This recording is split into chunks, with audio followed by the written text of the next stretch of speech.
ഒന്ന് നിർത്തി സിന്ധു. എപ്പോഴെങ്കിലും ഒന്നൊരു ഫേസ്ബുക്കിൽ പോസ്റ്റിലാൻ തുടങ്ങിയ അപ്പം തുടങ്ങി. ഒന്നെങ്കിൽ മിക്സി, അല്ലെങ്കിൽ ഗ്രൈൻഡർ, അല്ലെങ്കിൽ വാഷിംഗ് മെഷീൻ, അല്ലെങ്കിൽ കുക്കർ.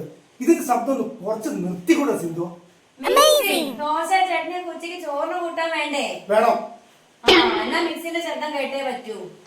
ഇനി മോട്ടോറ്, ബാത്റൂമിൽ കുളിക്കാനും അടുക്കളയിൽ കുടിക്കാനും ഒക്കെ വെള്ളം വേണ്ടേ? വേണം.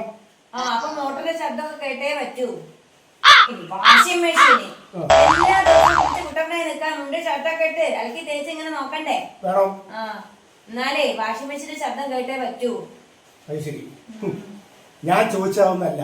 നിങ്ങൾക്ക് കുറച്ച് നേരം മിക്സി വെച്ചു, അത് കഴിഞ്ഞു ഒരു അരമണിക്കൂർ കഴിഞ്ഞു വാഷിംഗ് മെഷീൻ വിട്ടു, അത് കഴിഞ്ഞു ഒരു അരമണിക്കൂർ കഴിഞ്ഞു കുക്കർ ഇട്ടു.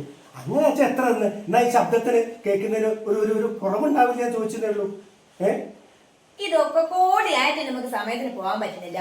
നമുക്ക് മിക്സിയും വാഷിംഗ് മെഷീൻ ഇതൊക്കെ കൂടി എടുത്ത് പുറത്തേക്ക് പോകാൻ പറ്റുമോ? നിങ്ങൾക്ക് പോസ്റ്റാൻ വേണമെങ്കിൽ പുറത്തേക്കും പോയിക്കൂടെ?